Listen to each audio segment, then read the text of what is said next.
The topics we're getting through to firm up some things that we're doing.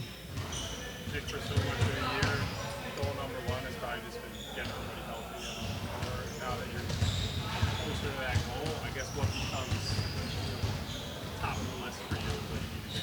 What you need to do? Well, you see that. Well, you got to get there, right? And things kind of move usually pretty fast, so that you got to. It happens, and you get to the game, and now you got some data to look at or some film to look at, whatever you want to say. Gotta see what all of the pieces look like, and then start going from there. Where's Paul fit into this now that he's out there for finally Joel?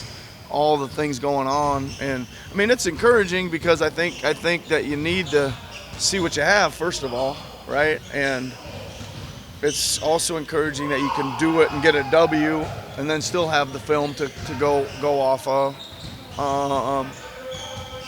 But most of that stuff is organization stuff, and most of that organization is at the offensive end. I think again the defense is doing a lot of really good things. The team is scoring 127 a game going into their last 5 games or something like that, and they got to 100, but it might have been lower than that if we could have played just a little bit better. It's really loud in here today, huh? Really loud in here. A lot of shouting. On the defense, Tyrese, his steals per game, he's at 2 right now. I think that's 4 in the league. He had never been above 1 in a year in his career. What are you seeing from him defensively, and I guess how exciting is that development for you? Yeah, I mean, listen, he's recently, like very recently in the last few games, let's say, he's played a lot. I think more engaged at the defensive end, a lot more physical. There is some, I think again we're making a lot more reads as a team that are correct with what we should be doing, which lets him be in the right place to get into some of those passing lanes. Like we're funneling the ball where we think it should go and letting him go after some of them. But it's good to see. I think certainly has the tools to be a steals guy, right? Super fast, super quick, decent hands.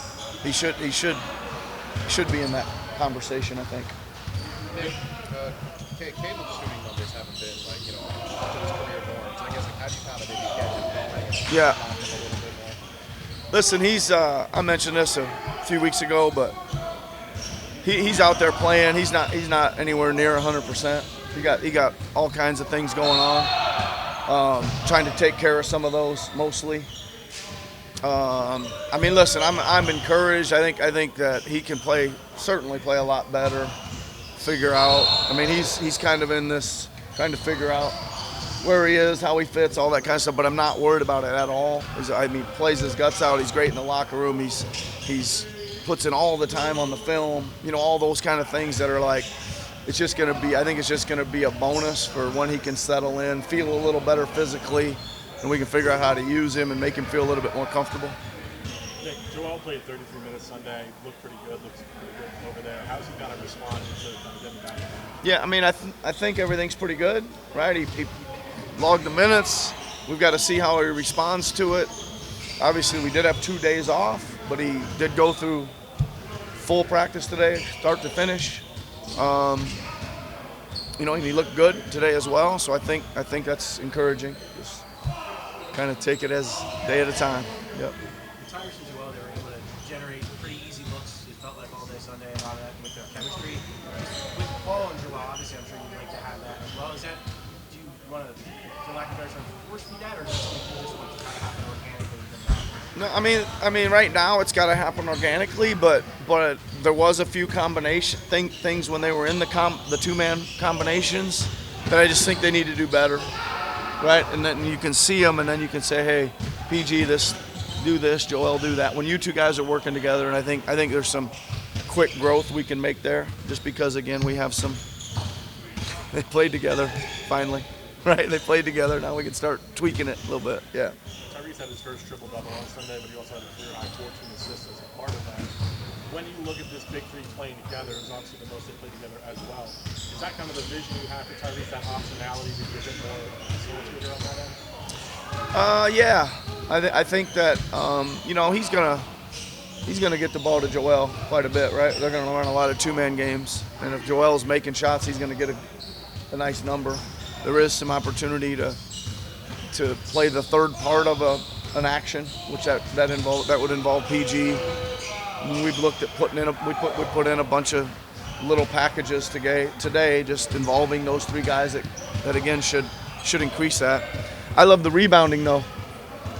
Again, like he's got the tools to steal the ball. He's got the tools to rebound. He's fast. He can jump. I really like the rebounding. You said it's a road trip. You almost had to use Jared as like a pure backup point guard and set the offense up in that way. I guess now that you're closer to full health, what does the ideal Jared role look like?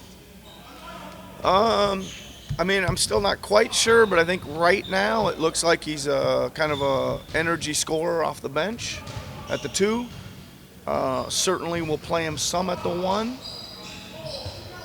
I could see that changing a little bit to making that somewhere down the road that evolves a little differently.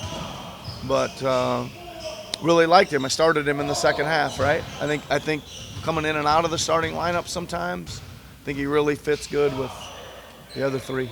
Really good piece out there to space the floor, and he's not like he made a couple buckets the other. Like shot clock gets late, ball ends up on his hands, and he goes and gets a bucket. Comes in handy. And so to that point, do you view your starting 5 as more of a fluid night-to-night thing, where it's like you're looking at matchups more than we're putting these 5 guys on the floor together? Maybe, but I would say more like this. I would probably envision more of first half starters, second half starters changing a lot. Right, I go into that game on Sunday thinking let's stay big, let's just be big and out big them, and then I just didn't quite like it. So we went another direction, right? So I could see that first half, second half changing quite a bit. Well, now that you have a fully healthy roster, being able to see those 3 on the floor together, I guess where do you kind of see Paul as an offensive guy, being able to make plays for others? Where do you kind of see that for your team as we got to the board? Does in terms of his role on things like that? I mean, I think. Listen, he certainly, can do kind of what he's been doing. He's been kind of taking over early and getting us going. He's got the third man of the 3-man action. He can be involved in the middle of it. We've snuck him a couple little OB plays here and there. Like I don't know. I think it changes. I don't want to think, oh my God, this is what he looks like. I think we got to see a lot more teams and a lot more games, because I think each game will present. Maybe Tyrese becomes the third man in the 3-man actions just because of the matchups or the schemes that we're seeing or whatever. Need a little bit more data, but again, I think we're happy that we finally got them all out there and we can see it. Thanks, all right, everybody. Thanks, Nick. Thanks a lot.